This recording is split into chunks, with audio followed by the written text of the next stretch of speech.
The following discussion is not necessarily the views of all involved. The goal is to start open and honest discussion in the Christian worldview. Like all things, weigh what you hear with what you know and join us in our pursuit for the truth. Enjoy the podcast.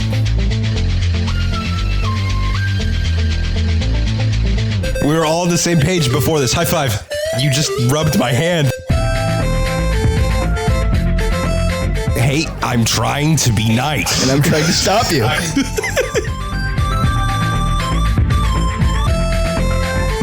Okay, I don't think this guy gets a second chance after saying that. I'm not giving this guy a first chance.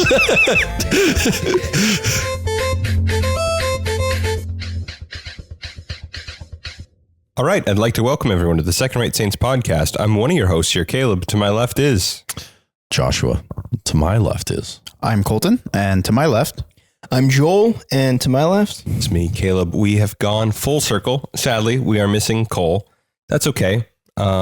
He's editing this, so he's with you in spirit. Still leaving out Stewart, though.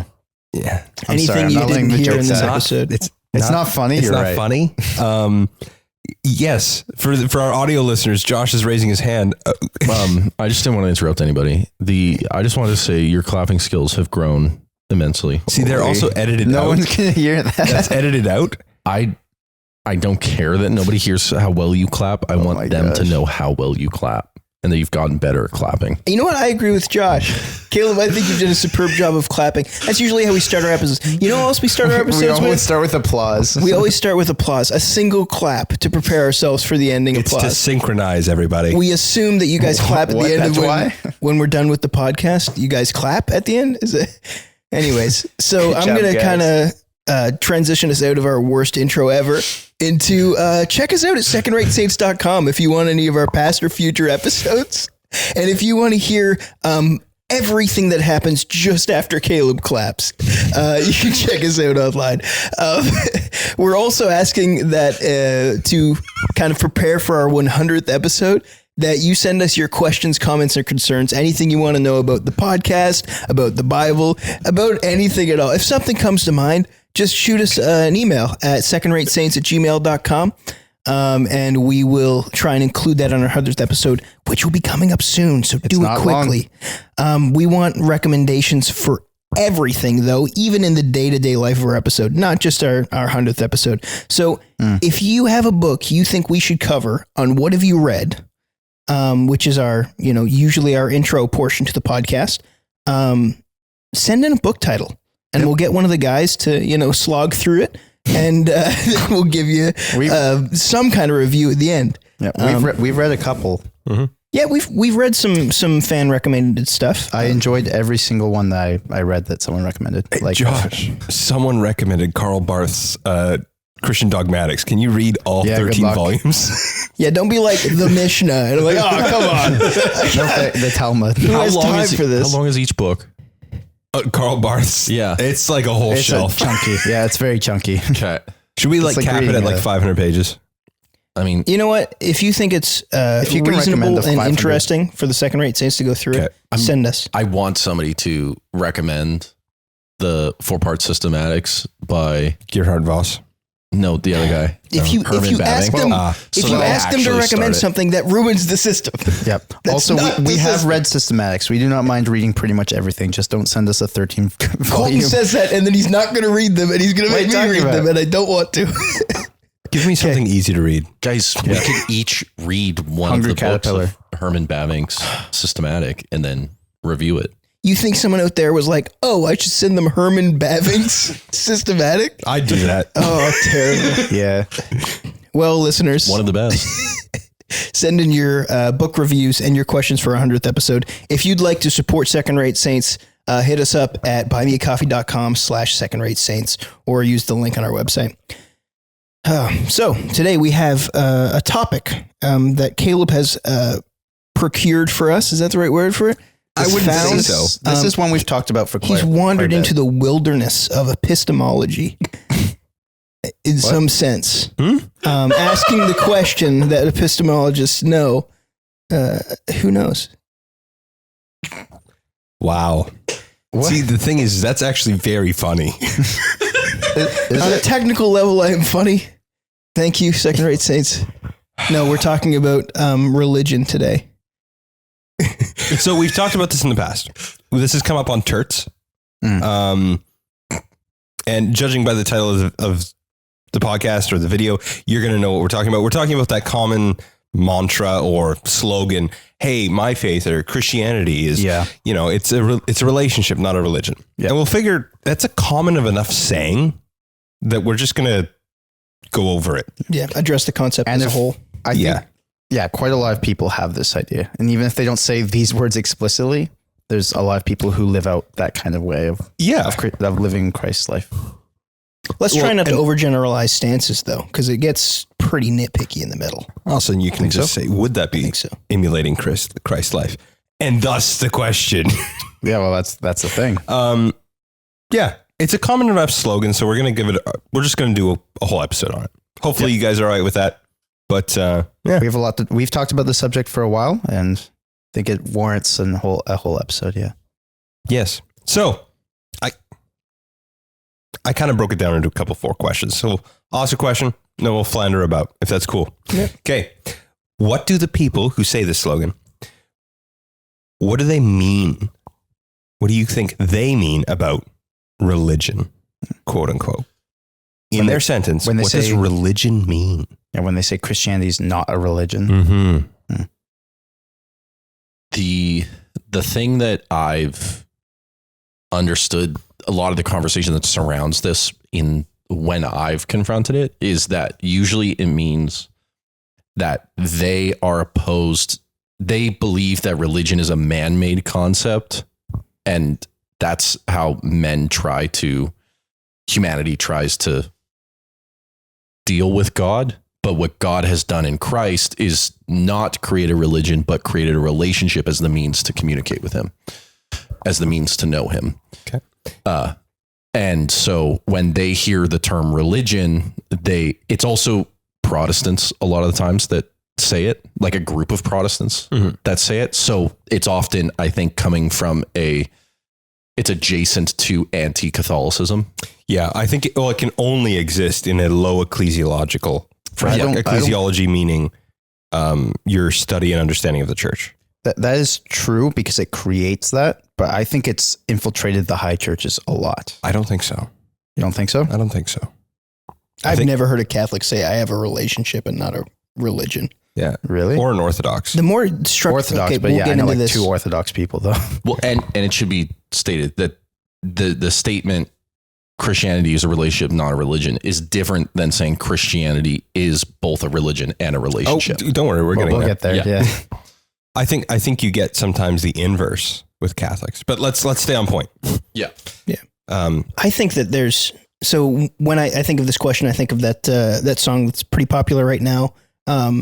Break down the walls of all my religion. Break down all my tradition and the walls of all my tradition, something like that. Yeah. Can't stand it. Your way is greater, which I think is so funny that they're like, hey, break down all the things I do that is supposed to emulate you. I want to be more like you. Right. But that's coming from what we assume to be religion, not what, because I think that when people who say this, what they mean by religion is the general attitude that culture has towards religion right now, which is a system of rules, really. That's just definitionally not what a religion is. I know. Well, we can get into that, but I think that the general idea is rules around God, basically. Well, then let's get into that then. They emphasize the constricting nature of religion, the limiting nature. How is it limiting when it's in some sense, the only way to express a relationship with God? Well, based on which means it's actually limited to not have religion because you have no access to the divine. No, because it limits how you live. Okay. Yeah. No, I agree, but I don't think people. Sorry, I don't want to make arguments from masses. That's the problem, and I think that happens a little bit when we talk about religion. We think we're addressing a group, but I think you practice a religion. I think there are certain things you do. That are forms of piety and holiness that are classified as religion and not classified as a relationship. I think human beings are religious by nature. Everything we do is. Okay, we can get into that. Yeah, we can. See, but here's part of the thing. And I totally understand why we're not wanting to argue from the masses. But if we're going to try to... What do you mean by argue from the masses? What Joel just mentioned. Whenever you start a question with, or an answer with most people think. Yeah. That's my issue. And is that true? Is that true of just your country? Is that true in general? Is that true in general of all time or just right now? Yeah. But one of the things I think it's pretty clear thus far, all of us don't agree with this statement. Nevertheless, if we're going to answer this question, we need to identify what the differences between our understanding of what religion is and what they mean by it. Yep. So I do agree. I don't just want to do like arbitrary. Most people mean this because I don't think that's helpful necessarily. I think that may be helpful for us to get into this conversation. I think we really need to wrestle with that. Yep. What is the utility and practical application of religion to most people? What does that do for them and mean for them? Because I think that's what they're rejecting. What do you mean? I think that people see, it's common. I won't say most people. I'll just say it's common, I think, for a lot of people to associate systemized approaches and patterns and ways of life that are pietistic or devotional as religious, and therefore is categorically not relational, right? Like the certain, like if you have a more liturgical devotional, I think people would categorize that as religious. Right. Liturgy being like, what do you mean by liturgy? A liturgy being, let's say, pre-written prayers. Let's just go with that initially, right? And they would say, well, that's religious, but spontaneous prayers, that's personal. Yeah. And I think absolutely, that if we're going to use that as our litmus test for kind of opening the door into this realm, I think what religion is in this framework, in this relationship, or not religion framework, in their mindset, religion is, and kind of going off of a little bit what Colton said with the restriction, is it is something exterior to you that is not intrinsically part of you. It doesn't come from you. It's not authentically yours. Yeah. And it's not authentically, like, it's not genuine, quote unquote. Yeah. Because it's not from you. It's not your expression. And and at best you could say you sing along with, but it's not from your heart. Do we think that, I know we talked about, we are talking about masses when we bring up this question of what do people think, but if we don't want to avoid that, how do we say that this kind of opinion is, shoot, I lost my train of thought. I think we have to engage a little bit with this. Yep. Yeah. To answer this question. Maybe I'm going overboard with the masses thing, but I think it is a problem. Yes. Yeah. But I think if we're going to try to interact with what, this is a common saying. What do most people mean when they say it? You have to interact a bit with the masses. Now, fair enough. I just think that the question exists because the definitions are wrong. We'll get into it. Fundamentally agree as well. I know a very good amount of people, I know a lot of people who believe at least some form of this idea of Christianity is a relationship, not a religion. You brought up the song. I think the song embodies that idea, but I think it's a growing movement. It's been a pretty big movement for the past 10-ish years. And since I know a good amount of people, and I know that they can be pretty good people who have been, we can get into why people believe this in a little bit, but I think going into this, I'm going to try to voice the opinions I've heard from this side more as well. Because I do think that, rather than, because I think all four of us typically agree, and we could just all say this is why, this is why, this is why. I think I'll try to bring up some of the other side if I can. I'll try not to be too mean about it. Fair enough. Is that fair? Yes. Yeah. If you're going to do that, I won't get into rabbit holes. What do you think why do you think it is that they would attribute, let's say, liturgical prayers or a more systematized Bible reading, even along with spontaneous prayers, or somebody who goes, no, but you really should, because this is another thing I've noticed with generally people who say this. And again, this is argument from masses, so problematic. I understand. They are peoples that the position, whether or not they're people, the position often recoils a little bit when you're like, yeah, but you need to go to church every Sunday. Yeah. And be like, but do you really have to? I think that becomes a later problem from this belief. It's not to read your Bible every day. But you don't have to, right? You should donate to charities. But you don't have to. Well, and it's like, but part of the things with, I think it's a, because the implication that comes with saying that if you don't do it, then you're either going to hell or you're a bad Christian. And they refuse to accept that those two things are going to be put on you if you don't do those things. Yeah. That you can't be a bad Christian because it's your personal relationship. And if you're telling people that they might go to hell because they don't go to church every day or every Sunday or read their Bible every day, that's just out the window for them. Yeah. Not universalism, but at least for a Christian, you shouldn't be judging other Christians' relationships in this worldview. In my opinion. I think that's a common pattern.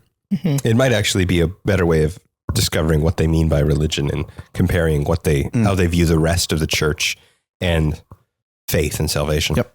Well, I think that goes hand in hand with what you said earlier about a low view of ecclesiology, which we could, take apart a little bit. Because I think as soon as you lack an overarching church structure that you could even plug into, it becomes a lot easier to say, no, my relationship with God is personal, rather than saying, oh, my relationship with God is built off of the mentorship of the person above me and then above them and then above.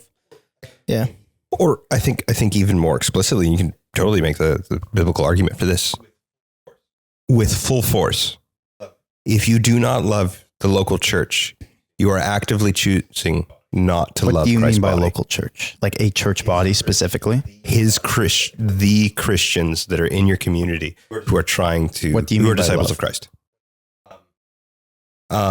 Building them up for their benefit, trying your best to pour your efforts and pray for them. You should be praying for them. Mm-hmm. Whether that should include to a certain degree, as much as you can, financial support. I think it goes now. This balloons. I realize it balloons rather largely, but I don't think, like, so often does Christ. The way you love Christ is the way you love other Christians. It's the way you love. This is the way you love the church. One of the clearest ways of how you can love Christ today is to build up and edify and support other Christians. And I think if you don't do that, that's pretty problematic. And I think that's at least a pillar of a very simplistic ecclesiology that is just not common today at all. Well, and that's where James goes. Seeing yourself as a relation of the other church, or as being part of the wider church. Is that what you're saying? And not just that, seeing Christ as part of the other, part of the church. What goes hand in hand with this view? Sorry, Josh, give me 1 second. I think what goes hand to hand with this view is that there is a very heavy emphasis, especially with people who don't tend to go to church, because I think that's what we're talking about, is people who say you don't need to go to church. Yeah. Typically, they're like, people who hold this might even start, if their church is bad or something like that, they might just not go to church at all because they've been burned so bad, or whatever. But there is this heavy emphasis on the universal church in these people. Very heavy emphasis. Everybody is part of the church. Going to a local church doesn't necessarily mean that, like, that's not what church is. Church is being in the body of believers as a whole. They will still love on people. They will still help other Christians. They still will emphasize and evangelize and all that, but they won't go to church. Yeah. Or if they do, they'll have a very cynical and hands-off approach. Not always, sometimes.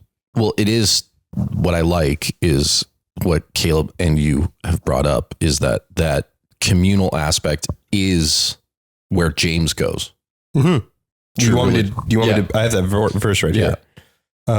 Where James obviously states it's a religion. Yeah. And I didn't want to front load it says this. what true religion is. It doesn't say it is. But in reference to Christianity. Yeah, no, I know. And Christianity is the true religion. Yeah. I didn't want to get into that because it's leading into one of the other questions we're gonna go, because I've tried to break down this statement into approachable things. Do you have more to say there, Josh, or do you mind if I responded to Colton? Do we want to read the passage? We can. I didn't want to read it now because it'll apply more directly into one of the upcoming questions. Okay. To Colton's point. Hello. It's in Screwtape Letters. The more and more I reflect, the more and more I realize C.S. Lewis's Screwtape Letters is amazing. It is really good. He points out, of course, it's in his prose of one demon writing to another demon. It's get him, that is the human, to see how virtuous he is in loving the generic person, but not how evil it is in hating the particular. Get him to go, I love humanity. I love my nation, but I hate my neighbor. Right. I love the Universal Church, but man, First Baptist Church down the street, hate them. And so he can't do either. And I think it's very common. That's very common today. Yeah. That there's virtue in loving the generalized, but not the specific. Because you can't love the generalized. Yeah. Not really. You can say you can pray for them, and that is true if you do. Well, you can't do it without proving that you actually love it by loving the particular. I felt this way the other day. I saw a sign that said, I support whatever, right? And I'm like, okay, what does that mean? That you support them? What does that mean? Does it mean you're giving financially? Does it mean that you just really like them? Does that mean that you're helping out somebody in that group? Yeah. It's just, we seem to nullify our relationship to the larger group. Yep. That's hyper individualism for you. Yeah. But do you think that when you pass, do you say that when you pass by the church that, like, let's say United Church or the mainline Anglican, or even some people with like Catholic or Seventh-day Adventist churches, that you look at them and you're like, man, I wish that church didn't exist and these people came to a better church? Well, I think that for the Seventh-day Adventists, probably. Yeah. And in one of our previous episodes, Caleb talked about how he thinks that some of those people are saved. So it has less to do with the people in it and more the actual institution of that church itself. Yeah. I think I should struggle to I should recognize that in some heretical churches, and let's remain that vague, because I don't know if every one of those churches you listed is heretical. I know. I tried to be vague on heterodox. purpose. Yeah. I think some of them have gone too far. Heterodox. Yes. Yeah. Heterodox. Let's not get into that. Yeah. I'm going to continue to saying heretical. I don't believe that all of them that you listed are heretical, but let's just say of those churches that have gone heretical, I can still know doctrinally that there is a universal church, that there may be some that are in that. And those who are in that, I should be praying for as brothers and loving them as brothers. Sure. And those who are heretical, I need to be praying for their salvation. Right. I don't necessarily see how this is a defeater. Because you say, like, you talk about how, like, man, I hate that Baptist church or whatever. Sure, generic. Church. First Baptist, whatever, right? Or doesn't matter which kind of Knox Presbyterian, doesn't matter. But I'm sure that we individually have churches that we wish didn't exist. Yeah, that's a problem. You think so? Yeah. You don't think that even those denominations that are heavily flawed should be dissolved? If that was the approach by which God interacted with humanity, he would dissolve everybody. God uses... I think that's unfair. It's not one or the other. I think it's God. There's a pattern of God using broken humanity, our broken systems of thought. Mm-hmm. Like, people get healed at Benny Hinn concerts, Benny Hinn's things, right? It might as well be concerts. Yeah, it might as well be concerts. They do get healed. People, there are not. It's debatable. No, sure, but there are some. I'm certain even if there's that one, some have. I'm even certain if there's some one. Have. But the point being is that God uses those instances still to heal some of his faithful. Yep. So, and I think in broken and bad theology churches that are disruptive and frustrating, I think God still uses them. I think we need to pray for their betterment, not necessarily for their delusion, like dissolving. But like how God used Balaam to bless Israel.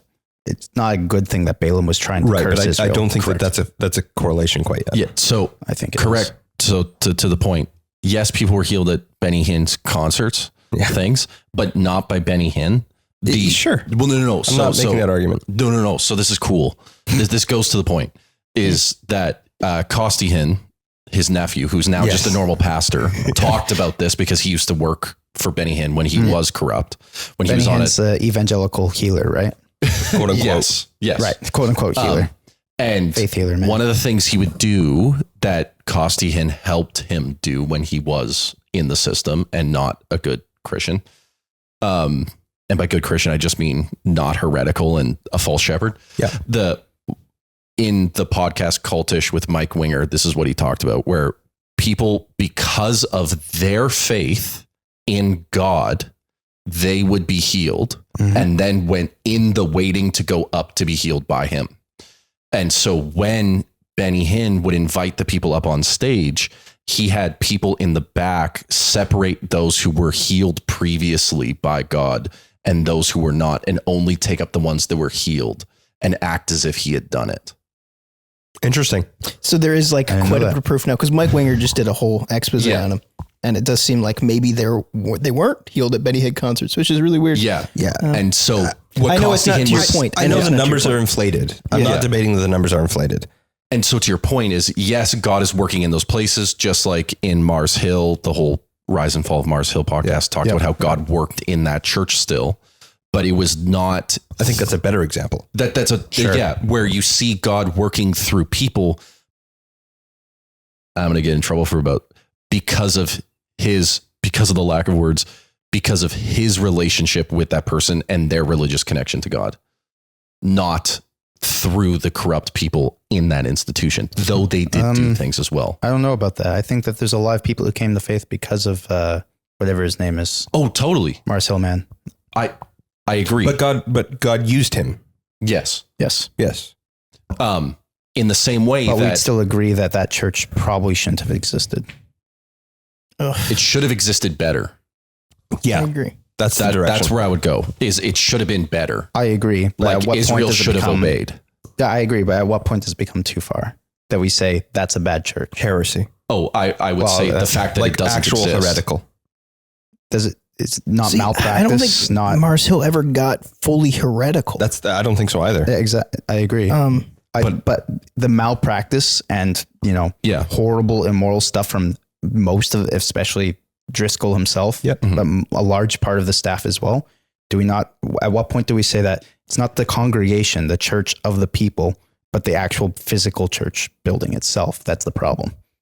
Well, I think the fact And that its it institution dissolved is the answer to that. It's bad stewardship more than anything else. I don't think we can blame God for letting the church exist for too long. I think it's just bad stewardship of what was happening. I don't know. I if I'm going to err on any side, like here's my rubric for entering into this discussion. I think God uses, on a personal level, God uses you and me, broken, sinful. I present the gospel incorrectly all the time, right? Or I'll present it over theologizing one way. Maybe I'm entirely wrong about Christus Victor stuff. Yeah, sure. And that is actually, it's pure ransom theory. but maybe I'm totally wrong about that, right? Mm-hmm. And that does obfuscate the gospel for some. Sure. Nevertheless, I should pray, and I hope, and I think it is promised in Scripture that God still uses people like me and people like me to present the gospel. And I think that if I'm going to err anyway, I think that that's not just true on an individual level, that's true on an institutional level. Right. I think I agree. The reason we brought all this up is the people who argue that church is bad usually use the all or nothing, like their church split over some super petty theological reason in their church. And now they can only see the one side as the zealous religious types and the other side as the people who are just trying to be rebellious and break away. Yeah. That's all they see. And then they try to come to a third position saying that stuff doesn't matter. I'm going to be part of the universal church. Yeah. And it doesn't matter if I'm in a church because all I'm going to find is hurt. Now I'm in this. I don't think this is all. Well, I think people who believe this position that we're talking about, but I think a good amount of them. I think the weird thing that I've noticed with that group, I worked with someone that made that argument, and then it got really weird. And so I made the following argument, and then they haven't talked to me. So it was probably an overstep. I tried to couch it as nicely as possible, but that's true. God's church is full of broken people. You are called to love those broken people, recognizing that you are one of them. The answer to that problem is act like Christ. His church hurts him every day. But you are to, like Christ, forgive, empower, equip, give mercy. Right. It's a calling to be more like Christ. It's difficult. Nobody doubts that it's difficult and it's complex and almost like not compatible with how we feel things should go. But I think that's what the answer to that problem is. Do you think this is more of a question, like a side question? Mm-hmm. Do you think that people should leave their church at some point? There does leave a point. Yeah, there's a point. Okay. Is that point just heresy? I think so. How about malpractice or infighting? Yeah, there could be. Yeah. I think it's also, again, like with the masses discussion we had earlier, I think this is also a discussion where we can generally say, sure, heresy, but also it might require individual differences. Right. The only reason I'm doing this is to get what your principle is. Yeah. And I think, I agree. I think there can be many reasons that would justify that, but most of them are almost all exclusively case by case. The only general answer you can say is heresy. Everything else would be, I think, a case by case basis. Yeah. Okay. Church drama. That's more one. How did we get it from? Well, I feel like we're still on the religion topic. Yeah. Just because we're talking about church structure and malpractice and bad stewardship and all that kind of stuff. And I get that. That's the bad taste people have from religion as a term. And I know the next one we go on to is what do they mean by relationship, and that's fine. But before we move on to that, what do we see as the positive connotations of religion? We see, like us personally. Like, okay, if we're going to make a case for this being an incorrect understanding, how do we think this word religion in this context should be defined? You know what I'm saying? Because like if we are to say it is a religion. No, what is religion? So we said, what do the masses think this religion word means in this context? Why would we say that religion is a positive thing rather than a negative aspect? So for me, religion is in a lot of ways almost like when you're walking through the woods and the reason you're taking the path you are is because it's just a little more trampled down. It seems like somebody else has come this way before. So you're going to assume that somewhere on this trail is either a branch off to get somewhere where you want to go, or at the end, there's going to be something good. You know, there's this kind of like trailblazer kind of a feel to it. So for myself, I found that my relationship with God actually got better the more I understood previous walks, rather than just looking forward and saying, I want less of the word of God and more of the experience of God. I think that's the wrong way to look at it. I think that's a beautiful way to slide right into the communion of the saints. Mm-hmm. Yeah. I mean, I don't love Catholic veneration of saints, but I do love that we have a lineage of people who have lived before us that lived strong, lives for God, right? That we aren't the first people to try and do this. Yeah. We have a cloud of witnesses, or in Hebrew, a group of heroes. Yep. Here's the faith. What do you mean, communion of the saints, Caleb? What they're talking about. The communion of the saints, the body of I thought you were believers. talking about, not just the modern body of believers, though. Yes. The historical body. That's what the communion of those saints. who have passed on. The communion of saints are all those who are in the body of Christ from across time. That's why I assumed, but I just wanted to make it clear. Yeah. I think, do you mind if I launch off Joel's thing and then you can go? 100%. Okay. 100%. I'm going to take what you said. I think it's beautiful. I think part of that, though, as well, is in that body of believers struggling with these issues, articulating how do we articulate the gospel realities in all aspects of our life, in aspects of our culture, in aspects of our worship, in aspects of our praise. They're going to develop systems of help expressing that and help teach that as it goes down. And thus we do have like structures of how we think church should go, right? Yeah. Like not everybody has a written liturgy. Yeah. But everybody, like you can walk into a low Protestant church and you have a general idea of it's going to be greeting, then worship, then announcements. And then that's a liturgy. That's hey, this is the order of how we do things. Cause this is how we create a higher focus on the sermon at the end, because that's where we want the focus to be. Yeah. Right. And things change a bit but all that's part of that tradition, that religious tradition. And I think along with that, especially the highest form of that being the creeds. I think it's not only is it that trail, but it's those signs and notes that are left along the trail. Yeah. That help us understand, hey, you're in, Alder Grove. This is the type of trees and animals you can expect here. Yeah. And you can learn from that. I would say that's tradition. That's religion. Mm-hmm. That's the healthy part. Later on, we're talking about what our answers actually are on the whole thing. Yeah. Yeah. Okay. The final question is, how is Christianity both a religion and a relationship? Yeah. Yeah, but that's spoiling what we think. Yeah, yes. And we're right now we're talking about the positives of religion. I think before we move on, it'd be nice to get might be a good idea. Well, I think what's beautiful is like, first of all, God instituted the laws, the practices, the Torah, the way in which humanity is ought to behave towards God and each other, which correlates into the two most important laws: love the Lord your God with all your heart and love your neighbor as yourself. And the positives of religion is it stops chaos. When you're told, okay, just have a relationship with Christ, right? Just have a relationship with God. That is like Jordan Peterson used to make this point in his classes where he would say, okay, we're going to play a game. You go first. Yeah.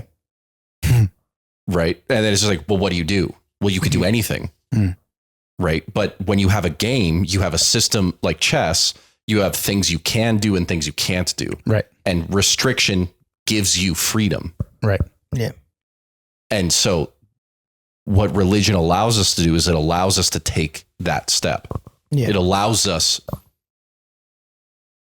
to actually do something. Mm-hmm. That's why I think so many people who are just focused on relationship and deny religion, you see them not going to church. You see them not tending to have a practice of prayer. You see them tending to not have a practice of reading the Bible because they don't have that thing that says, well, what should I do with this massive field of freedom that I have? They have no trail through the woods. You have no trail through the woods. You just have chaos. And you have to acknowledge you can still get through the woods. It's just going to be hard and you might not end up where you thought you were. Well, I think it's, the way you're describing it, and that's something I agree with. Tradition is an aspect of, or Caleb mentioned tradition is an aspect of religion. And you're talking about security and stuff like that. I think that they're sort of one and the same. I think one of the core tenets of what religion should be seen as and what it is an anchor. It is an anchoring in faith. It's an anchoring in life. It is, if you are trying to cross, I don't know, an ice sheet or something, you stab an anchor into the ground so you have a way of getting back and tie a rope to. It keeps you level and steady in the ground. And so our anchor looks like a cross. There you go. Oh, that's good. That would be an image that goes hard. If we could get some Photoshop on that.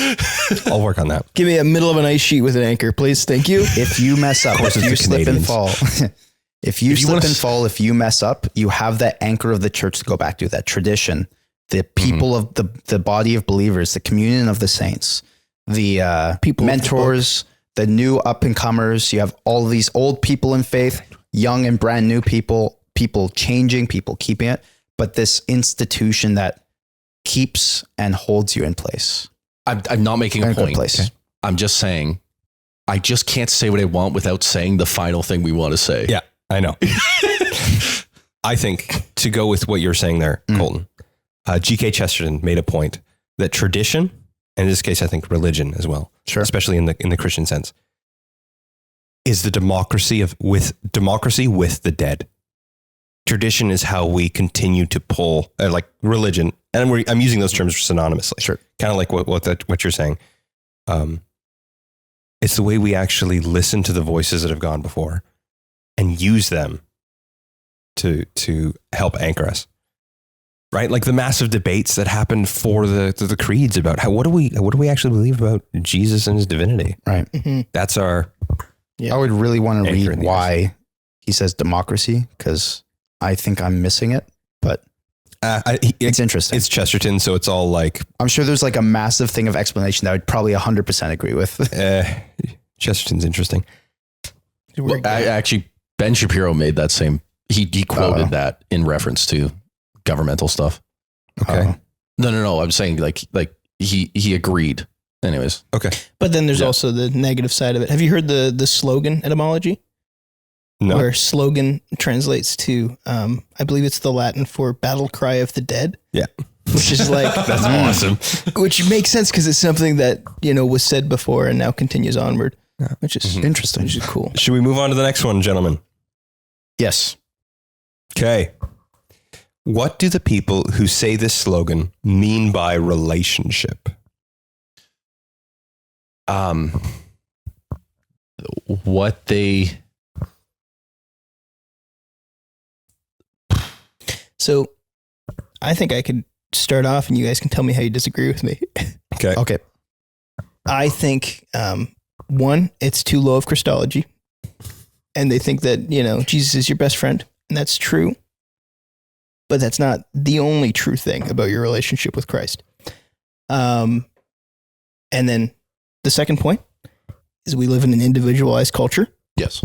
And we think that we in some way negotiate our place in the world, and that we can do that with Christ and say, you are my friend now. And it's less asking Christ into your heart and saying, no, this is who you are in my life. It's taking a little more control over Christ's position in your life than Christ is Lord. Yeah. Which is where I would go with it. Essentially, you're saved by the self-expression of your relationship with God. Yeah. Can I agree with that. That's unfair, but okay. Can I try? Yep. I think it's just over individualized stuff. I agree with what you're saying. Okay. But I'm going to add something that hopefully nerfs it and helps. I know I'm being too disagree. harsh, so I'm here to help me smooth it out here. And I was just clarifying what you said. Yeah. Sorry, not that you were confusing. I was just reinterpreting it from my own brain. Sure. Building off of what you said, but I'm going to add an aspect. I think it's those people who look at, especially those who are in the church, who are just tell me the rules, right? Mm-hmm. They're very puritanical. You can tell I'm a Christian. I'm a good Christian because you can see how much I volunteer and donate and blah, blah, blah. And they look at that and go, hey, we're supposed to just know Jesus. Mm-hmm. And so yes, what you're saying there, Joel, I do think that may be what's going on, like sociologically and epistemologically, being like socially and knowledge wise of what's going on in their motivation in that. But I think part of a good aspect, one of a good motivation that has been co-opted by this is, but like the deepest part of Christianity is the fact that through Christ's work, God can come into us and make his home in us, that we have access to God the Father that the prophets dreamed of. Yep. Yeah. And that's so close and beautiful and awesome. And meanwhile, you have people in church that are just tell me what to do. Yep. And so I think bare minimum minimum. Exactly. And so I think that there is a good motivation for saying relationship is super important. Yeah. Of course. Yep. But to deny it, the other side completely goes too far again. Well, and I think, like you're saying, it's very individualized. Yes. The very individual. Mm-hmm. And that's why I think that and the fact that it's connected to Protestantism. Sorry, they are within the groups called Protestantism. Is also, I think, a odd version of you're saved by your faith and not by your works. Yep. Understanding in that with the match of the individual relationship and you're saved by faith, not works, you have a person that, because of the revulsion of doing things to be saved, and with the positive of I live in a culture where the individual life is the important part, the communal life is just something I opt into every once in a while. You have this odd Christianity where it's simply me and God. Yeah. And like we mentioned before, the surface understanding of what does it mean to love your neighbor. Yeah. And it turns into, I love the humanity and not the individual. Yeah, maybe. I think it does to the individual, but it doesn't go beyond. It doesn't go to groups. It doesn't go to the general. It goes to the general. Yeah. It might even go to the very hyper specific, but it doesn't go to this church or to this group of believers. And so what you end up getting is a very, or this cultural idea. Mysticism. You think so? An odd one where you get, because it's also the groups that the ultimate expression of your relationship with God is the style of worship where you have an experience. You think so? So I understand that a little bit. I would say prayer is the hyper expression of that view. Of the personal view? Of the hyper personal view, yeah. It's interesting. I would have agreed for the longest time. But I'm not sure if people that demand it's a relationship actually pray. Okay. I disagree, but we might be defining prayer differently here. Because there's also the better and worst versions of these. Yeah, that's true. That's true. Yeah. You can't have a good relationship and a bad relationship, that's true. Which is odd. That's true. Yeah. I don't know. I find you have people that are like, I'm going to abuse an analogy. So I'm going to stretch this analogy really far. Coffee pot. No. No. Coffee pot. Think of a coffee pot. No. We keep explaining the coffee pot. We haven't actually said what it is yet. It's a bad analogy that I think is correct. Stickers eventually of just a coffee pot. That is 100th episode material. We're never going to explain what it is. No explanation. Send us an email asking what the coffee pot dialogue is. Please don't. The Coffee Pot Dialogue is the name of the first book. It's going to be a 20-page episode. Anyway, 20-page reference. Okay. You could say that there's people like, when speaking of their wife, they could say, it's not a marriage, it's a relationship. Yeah. Yeah. Like, okay, buddy. I was going to make... Okay. I don't think I'm going to make goes points straight to one-to-one, but I see what you mean. I'm agree. abusing the analogy. I get it. I'm stretching it pretty far. But you could have somebody go, it's not like a technical thing. It's a relationship. We didn't get married for the tax breaks. We got married because it's a relationship. Yeah. It's not about like these vows that I took that, like mean things or do anything. It's, it's just, it's a relationship, and it's fine. I find the people. No. Let's roll that back. I'm not going to come out that hard. Caleb, this is good practice. A lot of the times, people who act in that sense, whether that's in religion, like Christianity, or in a relationship, they fail to do the very things that they say they're valuing. Right? So if somebody... Somebody who goes, who doesn't see their relationship with their spouse, their wife or their husband in this case, as it is a marriage and it's a relationship and it needs to be both to the nth degree. You need to fulfill both of that kind of articulation of who you are in relation to that person.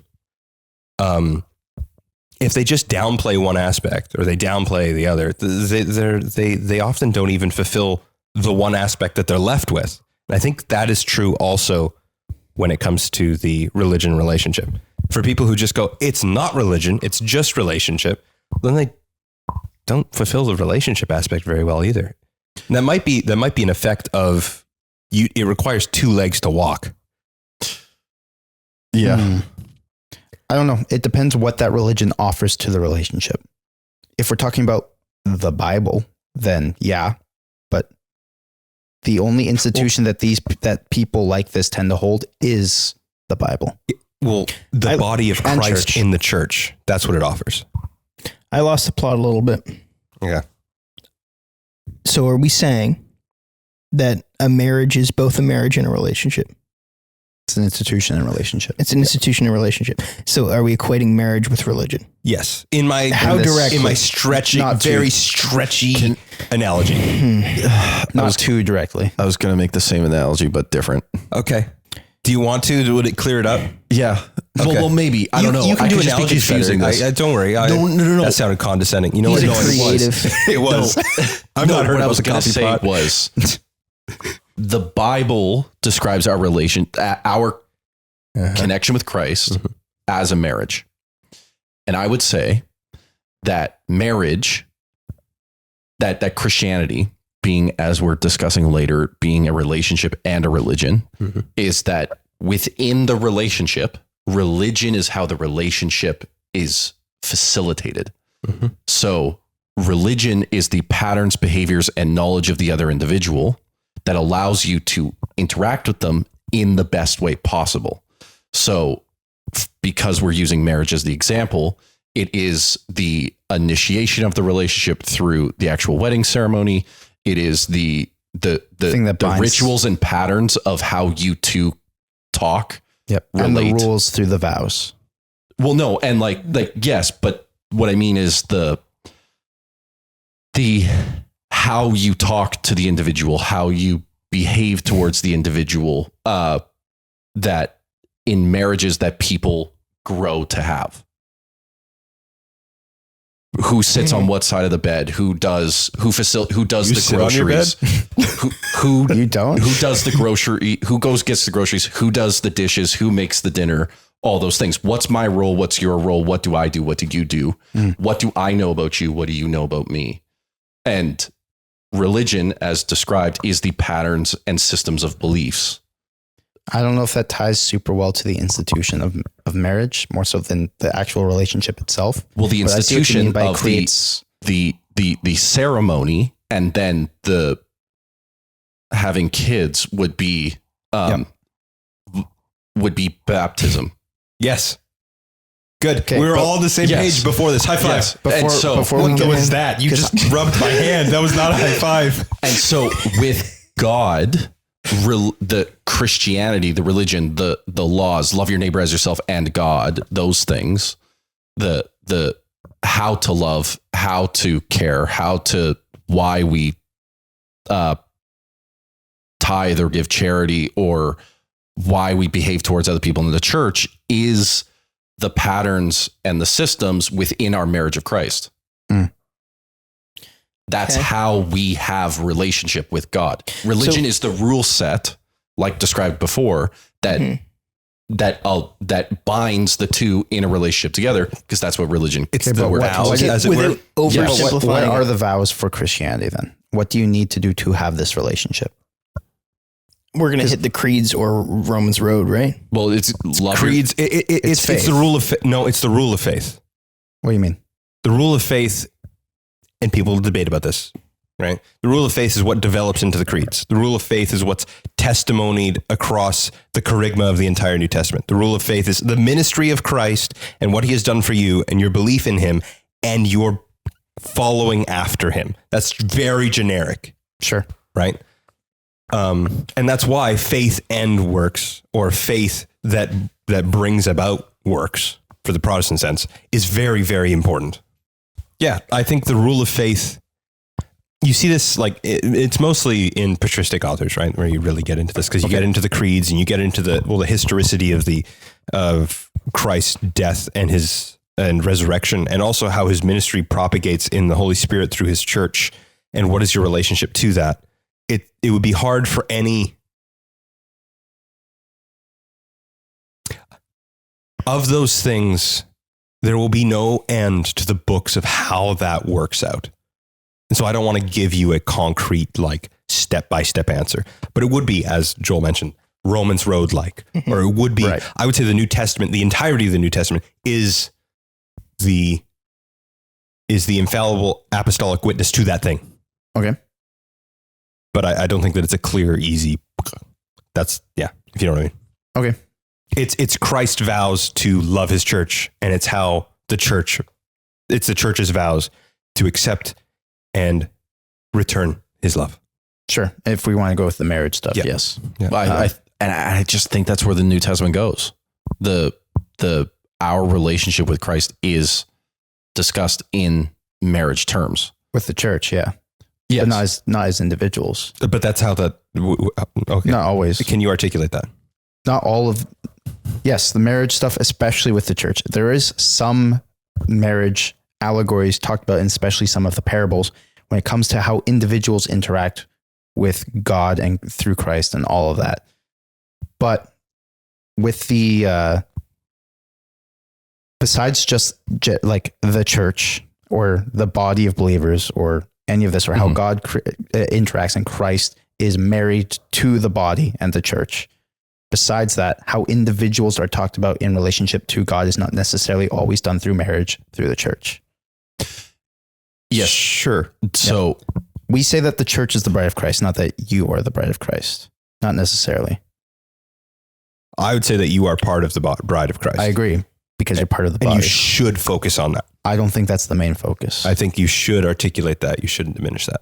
I agree you shouldn't diminish it, but I'm not diminishing it by saying that there's more than just that. I think that there's other articulations adjacent to that don't diminish it. And I think you should articulate them entire, but but it's heavy. This gets into the idea of you guys especially put way more of an emphasis on the body as being the relationship that God desires with humanity rather than the individual as a relationship with God. Yeah.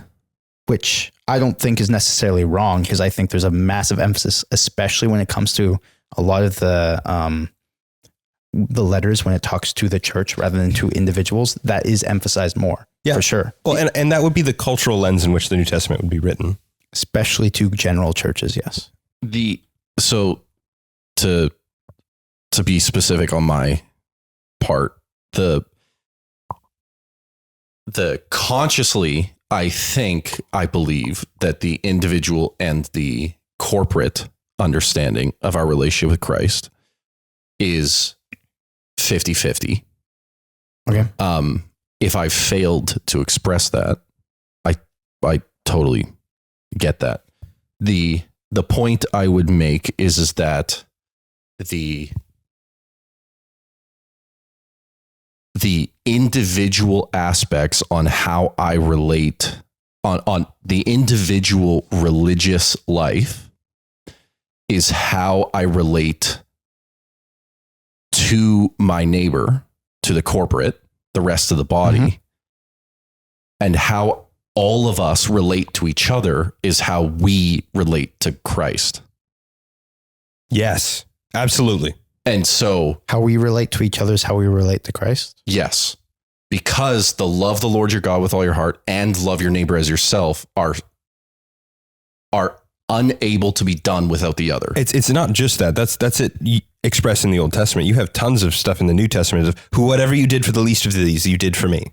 You know, where were you when, I was imprisoned, when I was, thirsty, when I was, and God's commands. So John 14, verse 16, if you love me, you will obey my commandments. Those commandments are towards the community. Yeah. Yes. John 15 is this, and this is the greatest commandment, love one another. Yeah. Yeah. And this is what I command you. Yes. Yeah.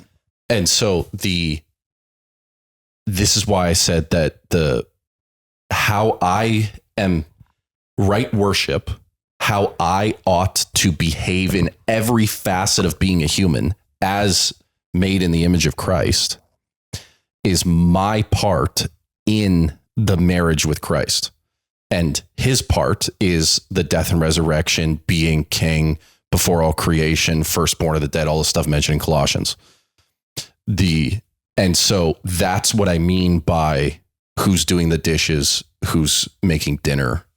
Those things is you have the initiation and sustaining rituals, communion and baptism, the marriage and the continuation of blah, blah, blah.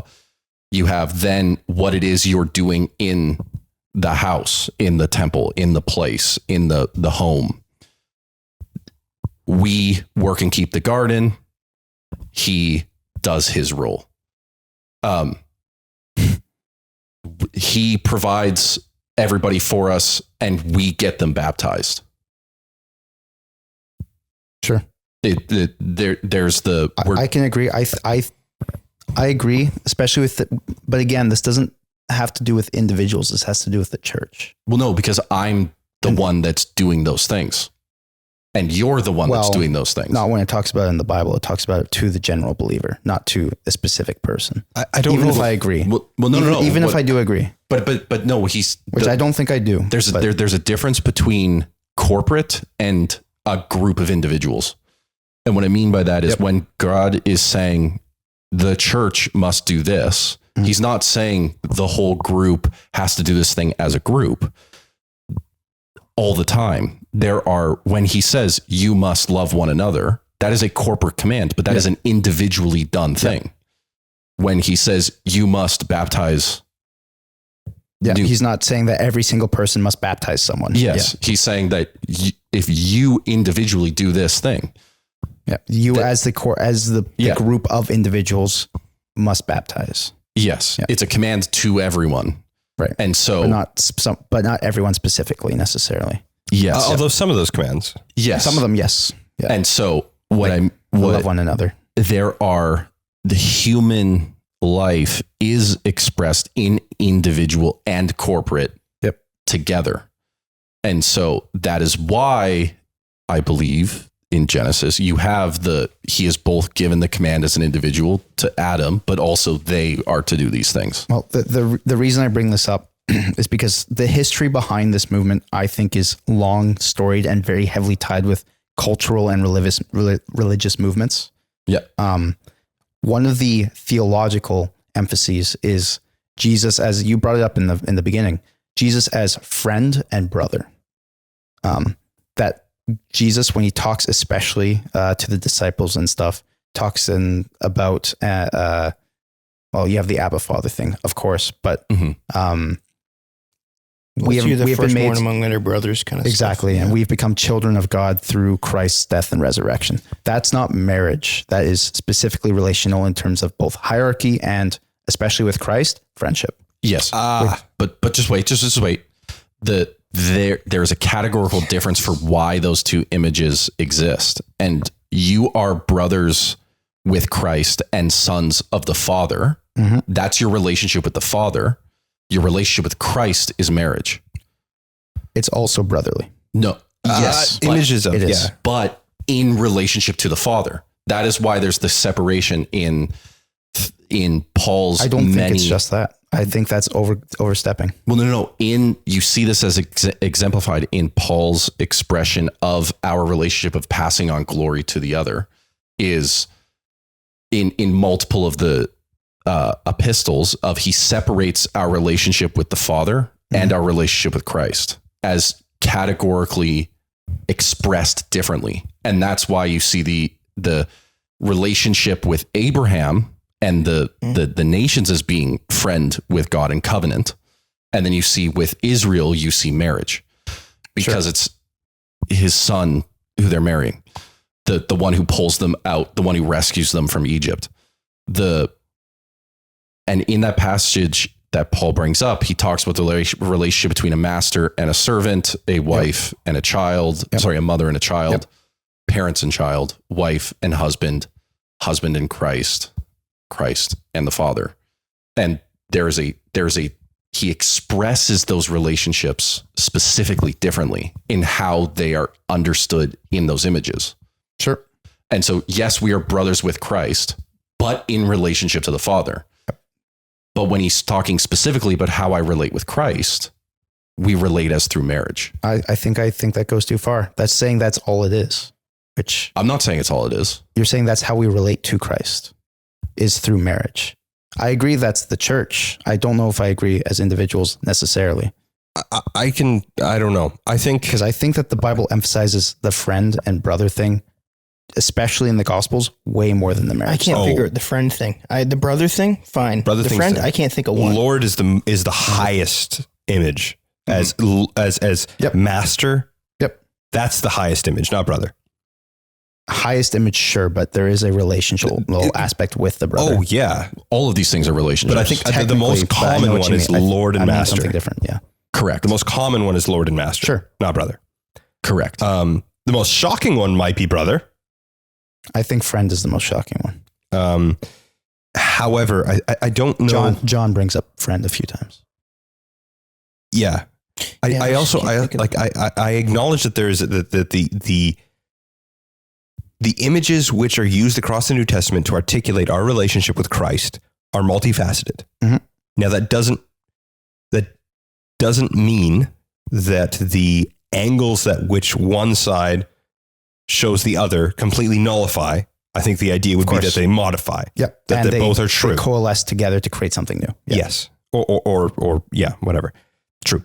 That being said, I think there might be, and this might be go way beyond this episode. Actually, we just need to do an episode on ecclesiology. Yes. I don't understand, and this might get beyond this episode, the massive disconnect and line that you have between group and person. Why does that not blur together in your system at all? My system? Yeah. There is no disconnect between them, but there is a separation. Like we would call sanctification and salvation to be the same thing, but there's clearly a distinction between them. But they blur. The idea is that they blur. But that's the point, is that church, the way I'm describing it is that they do blur at points, obviously, but there are reasons to separate them. I'm focusing on the separations because I think that's what these people do. The people who believe in the relationship versus religion hyper focus on the friend, brother, the one you can approach, the God that you can talk with, the Father, all that. Absolutely. They focus on that, and they focus on the Lord stuff. It's just different and weird. It has to do more with because he saved me, I now obey him. However, what that means is usually very different from what we would say it should be. Okay. I think it's a different, if we're talking faceted parts of a diamond, it's a different facet. They're looking at a different side of it. Now I know that has nothing to do with your analogy there. That's fine. That's fine. It works. And I think much like every single denomination, they don't really deny different things. I mean, okay, I say most, especially of the mainline denominations, don't deny different truths of the Bible. They just emphasize others and say that those are more primary. Mm-hmm. High church and low church is a fantastic example. Mm-hmm. And whether or not we'd say one is better than the other, which I would agree with, some of them are very much better than others. Not the high church, low church, but in terms of beliefs, I think by saying that our relationship to Jesus is marriage is opinion. Unfortunately, saying that is the main or the soul relationship. I don't think you say soul. I think you say the brother as different facets of the same diamond, but you focus on that as the relationship way more than the brother. And these people focus on the brother way more. Can I give an answer? And then maybe we should, I don't know if I'm good. We got to move on eventually. Sure. I think the reason why Josh and I focus on this, I think for starters, it's been heavily in our reading personally. Yeah. And I think it is the facet that is sorely lacking in our church today. Yes. Nobody talks about it. Yeah. Well, it comes with too many implications. Yeah. That's the problem. Well, I don't think it, not only does it come with too many implications, it is difficult to grasp. Yep. I don't think it's the implications that people actually worry about. I think that the implications are what, they might be curious about the, sorry. I think the average pastor may not want to preach about it because it's going to be hard to preach, because it's hard to communicate this effectively. But I think the beauty of it is so, it is deep. Yeah. And it ties up so many lines, and Sure. it's a beautiful depiction and another facet for us to understand our relationship to Christ, a deep relationship that cuts to not just our longing in like an existential sense, but even how we understand biology of how we don't want to be alone, stuff like that. Like it cuts deep to the heart of human experience, right. This marriage, right? And I think it's just not preached on often. It's very prominent in both Josh and I's readings right now. Mm-hmm. Yeah. And I think that's why we keep going back to it. I think it's prominent in some churches and not prominent at all in others. I have not found a church that is prominent. I think the Catholics emphasize it. Less, I think. Only since John Paul II, and then it's faded away very fast. About marriage? Yeah. That the body is married to the Christ? I think that's emphasized a lot. I think it's emphasized strongly since not John Paul. Catholics, but... And then I don't think it's as common. I think they don't talk about the implications of it. Sure. That's what I mean. Not the implications in the... Oh yeah, they may say the claim, but I don't think it's expressed in this deep... Yes. Exactly. Yeah. Anyway. Should we blow through the last two questions? Yep. Sure. Okay. Does anybody have anything else to say before we do? Sorry. I think we did a good job. Back, but sorry, we put Joel, you were on the backseat. Sorry. It's fine. What would the inverse of the saying reveal? Christianity is a religion and not a relationship. Imagine someone could piece together from what we've said, but let's just... What if it's a relationship? A religion? Christianity is a religion and not a relationship. That would actually set off less red flags for me. Really? It does more for me. That's interesting. Really? I don't know. There's some that would say that it is a religion and not a relationship, and what they're really doing is just emphasizing liturgy. It's not as bad. I think that's just Islam.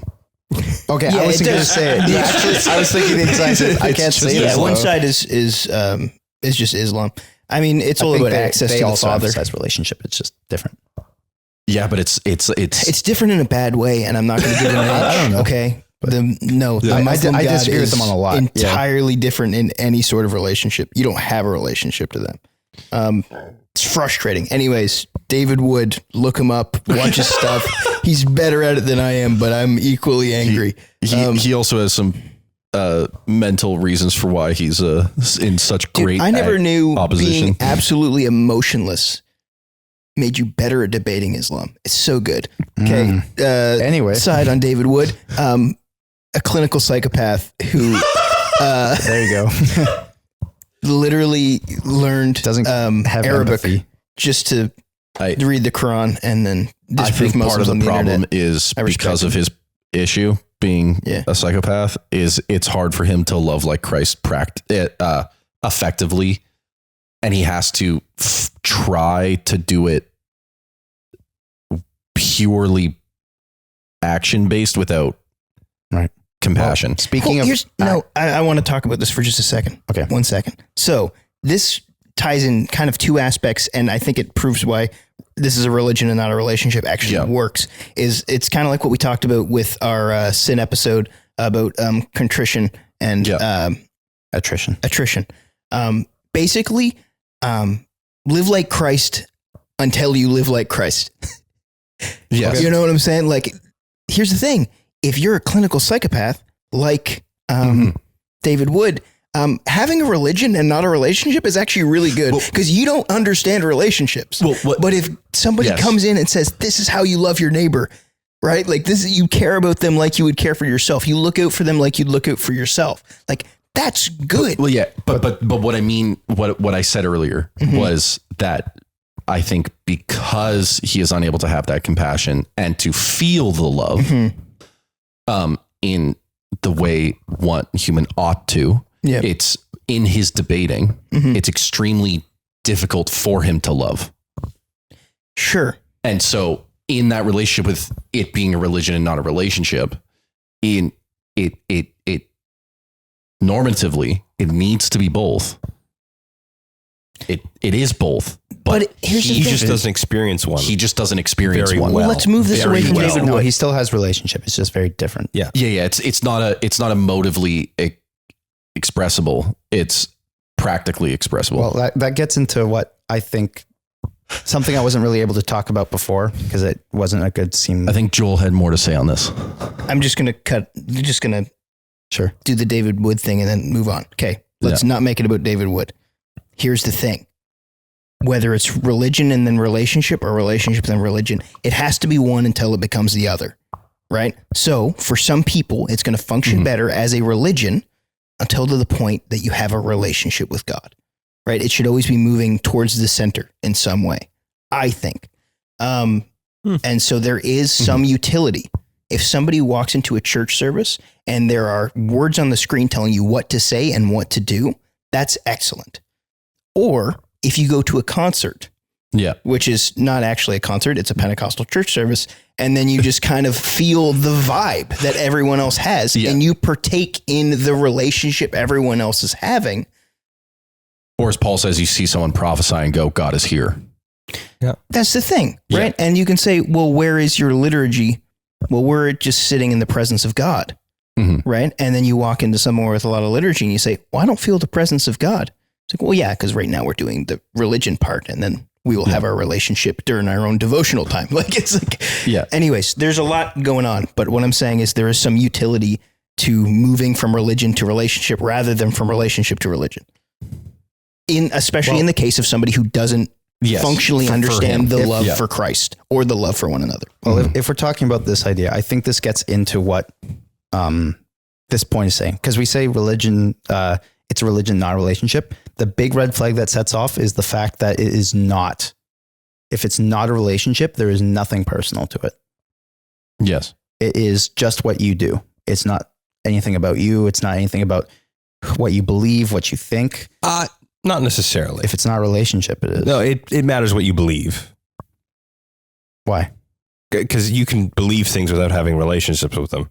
Because religion is classically defined as systems of beliefs and practices. If it's in a person, I think it has to be a relationship. Not really. Why? You can be married and never meet the person. Can you? Kind of. I don't think you can. We had that in like the 1700s to a certain degree. Yeah, but then they've never consummated. They haven't met. Well, then you could say that it's not a very well functioning marriage. That might be true. I'd say it's not a legal marriage. That's true. In any it would regard. actually be only a legal marriage, and it wouldn't be a no, because legally it's not a marriage. You're not married. You can have it annulled until you consummate. I think Colton's right there. Okay, I would say that's. However, like Islam, I think would be a great example then of religion without relationship. That being said, I think Joel's onto becomes something there. The argument is that it's faith it's work without faith. It's just works. I'm not saying that's true. Because you guys give a very generous idea of what religion is. But again, I think what most people hear when they say religion, we've defined it a certain way. But what most people mean, again, I'm doing the most people thing, but what religion means to people in culture that don't have a very defined version of this is the works aspect of Christianity. You can know religion. You can know and read all of Karl Barth's Church Dogmatics or some other better theological work. I like Karl Barth. That sounded mean. I like Barth most of the time. He has his own weird little things.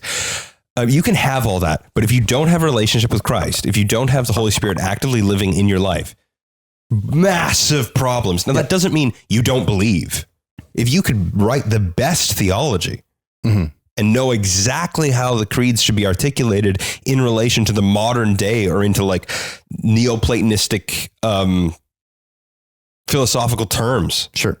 That you know what to believe. That's not like but if you don't have a relationship with Christ, the reason why I have more red flags, at least for this saying, is because I think it fundamentally undoes what is the beautiful uniqueness of Christian religion. That is that God, through his Son, would create a way so that his Holy Spirit can live within you and that you can have communion with him. Yeah.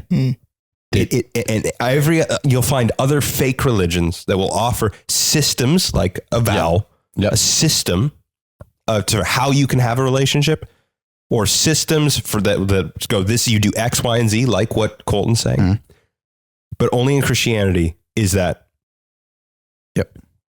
felt and fulfilled and personalized, and the mystery of the gifts of Christ are applied to you personally by the work of the Holy Spirit. And so if people go, no, it's not a relationship, it's a religion. That's why I recoil a bit.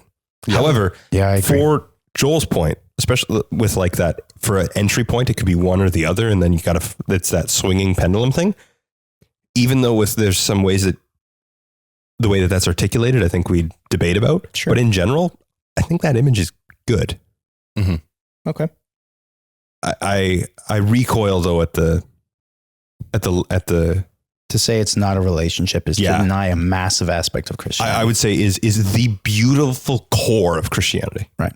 But what do you guys think about the idea of what these people have hyper fixated the other way? They've gone so far relationship because they don't want it to be works based. They've denied any form of what they could see as works or structure or religion, so that can be purely relationship because they don't want it to be works based specifically. Can I quote your wife? Uh-oh. Yes. We work at it. I Can you quote my wife? Yeah. Yes. She said, and this is going to sound derogatory. The people that say this normally say so because they're lazy. They don't want to do works. That's embarrassing, dude. Which I think is true. I talked to her about this before we went. I agree. Yeah. I think that makes up about 50% of these people. Sure. The other 50% are people who have been burned, or people who believe in a very hyper individualistic idea of Christianity. And that's because of culture, religious movements, and history, really. I'm interested in more of what Joel has to say on this. I don't know if I've got a lot more to say. Honestly, I mean, we could talk about the, well, if we're going to say that we're, this is a relationship, not a religion. I think when we say this is not a religion, or this is a religion, not a relationship, they're probably just coming up against the most negative aspects of the relationship part. I remember there was a new Christian that came to Christ, I believe, during COVID. And so they never really had like an in-church experience. Yeah. And they decided to pick up, I forget what the book's name was, but it was just the most dog vomit. Like, it wasn't theology. Mm-hmm. It was so bad that it was just subjective ramblings. And here's a quote from the book. And that's where I was like, okay, I don't think this guy gets a second chance after saying that. Right? I'm not going to keep reading it. And he said, that the church needs less of the word of God and more the experience of God. Oh my. And I'm like, what God are you experiencing if you don't want to read about him? First of all, when you said he doesn't get a second chance, I was like, this better be good. No. And it fully committed to like, no, I'm not giving this guy a first chance. Caleb, I can see the gears turning in your head. Is there any aspect of that you would agree with? Any aspect of that? Yep.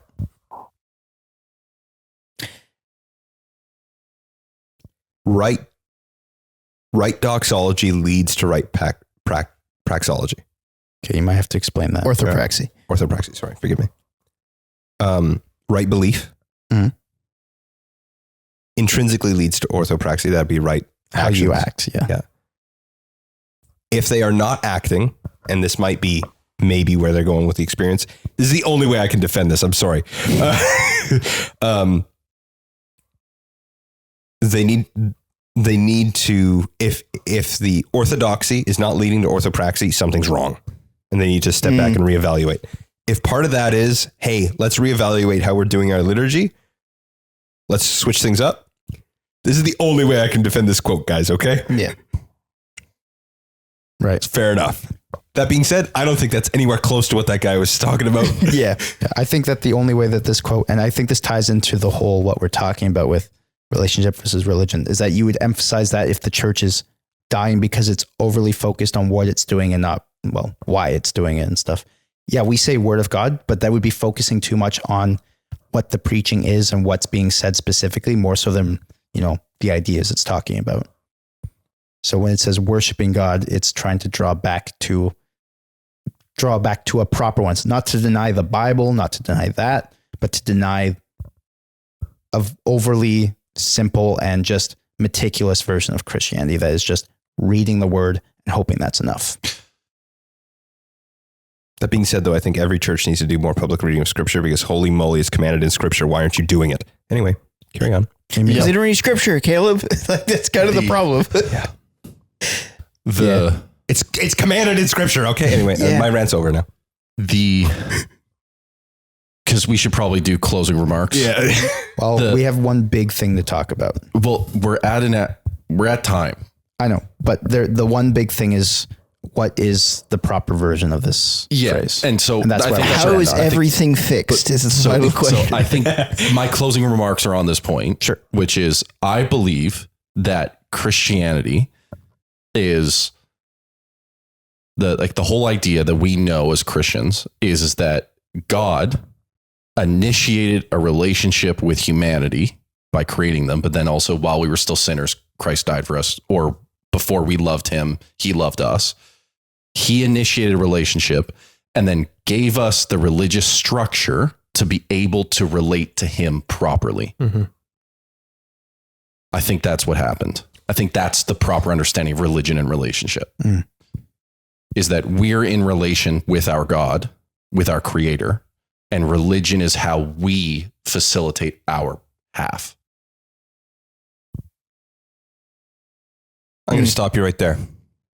I completely agree. I think I almost agree. I disagree fully. No, I don't think I do. But the answer is that Christianity is both. Yes. The answer there two is sides both. of the same coin. Relationship with, or communion with God is both relationship and religion. You have to have both. And what that means specifically, I don't want to define here like super hardcore, like is reading the word relationship or religion? Answer is both. I think, at least. We have to do an ecclesiology episode, guys. Holy moly. Yeah, because what is church anyways? Indeed. What is church is a big question. What is, how do I know things? I think I've outed myself as the most low church person here, which I'm surprised. Which is weird, because in practice, I am the most low church person. Which is weird even for me. Well, I mean, I think that's why I struggle. No, I shouldn't say I struggle. I maybe overemphasize the religious aspect is because I see that as something that's lacking in my own life and would like to pursue that more.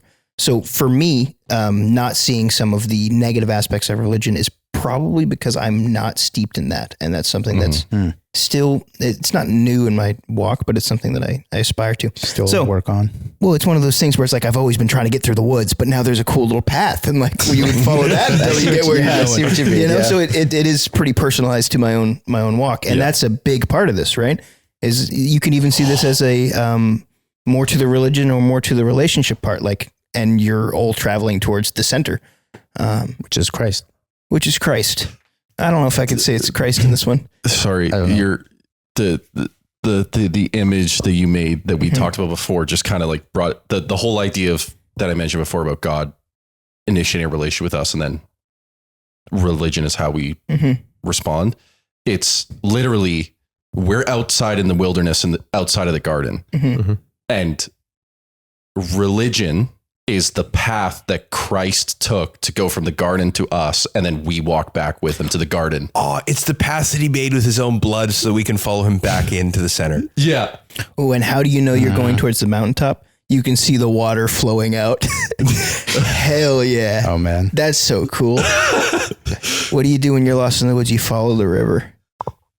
So well, this analogy is going to become a whole thing. Okay, end the episode on that. Are we now having an hour-long debate on whether or not prayer is religion or relationship? No. I'm just kidding, by the way. Well, it's definitely both. Yeah. Joel. Because if it's relationship, anyways. I think before we do end, we have to have a positive note about these relationship people. Because we've been fairly negative towards them. They're there.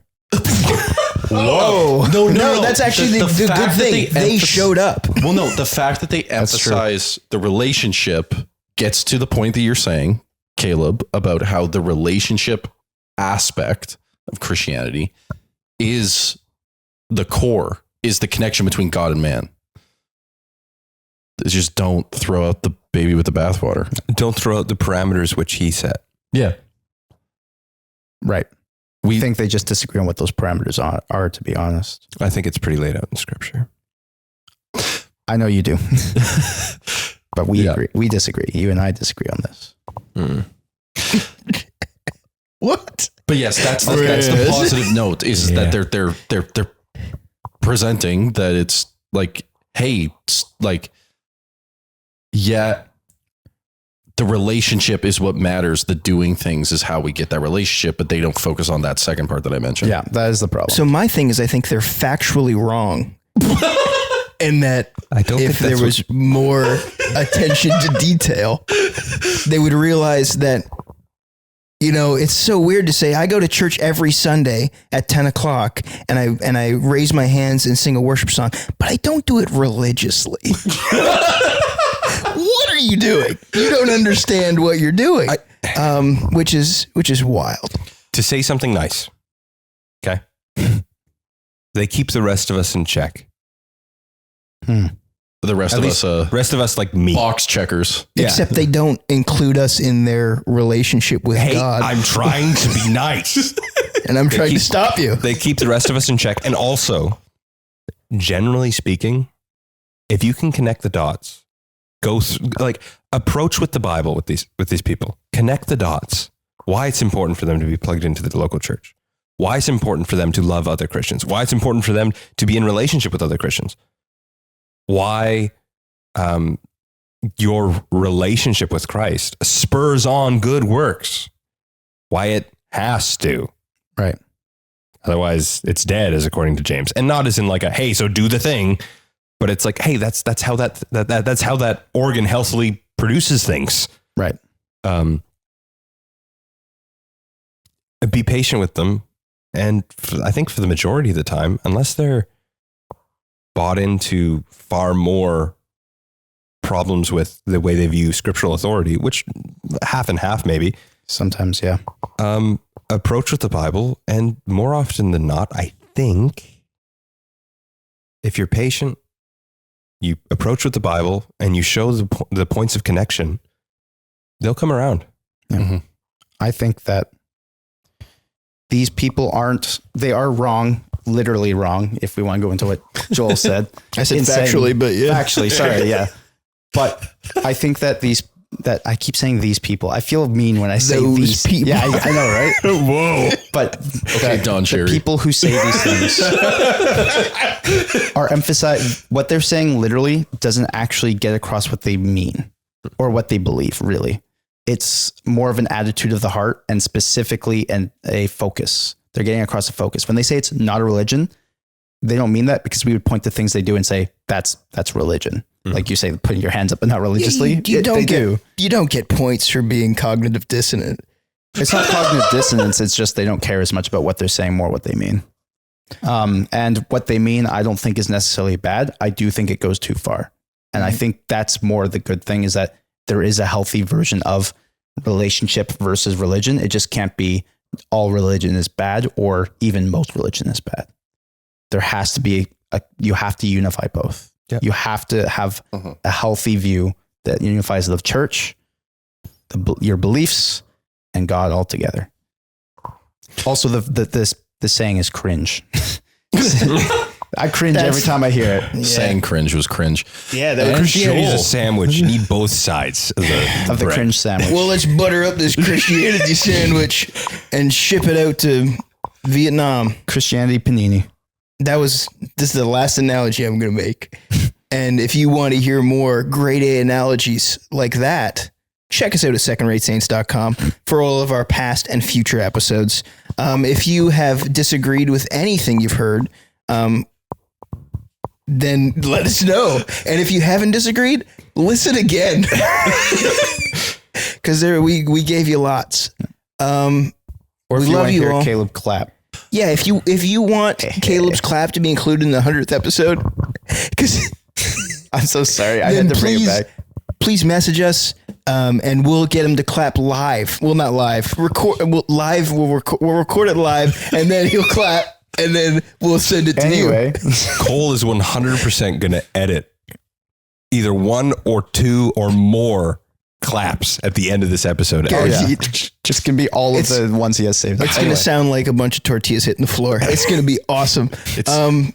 And a duck walking across the ground. Tortillas. It's like a duck running. I'm so sorry. Let's get out of this episode. Come on. We'll guide you out. Secondраtesaints.com. If you support us, go to buymeacoffee.com/secondраtesaints. If you'd like to send in a question, send it in at wait, no, that was almost my own email. I almost gave my own email there. Edit that out. Edit that out. I don't want emails. Secondраtesaints@gmail.com. Send us our emails there. Joel wants your emails there. For 100th episode, ask me what my email is. Okay. Well, bye. Love you all.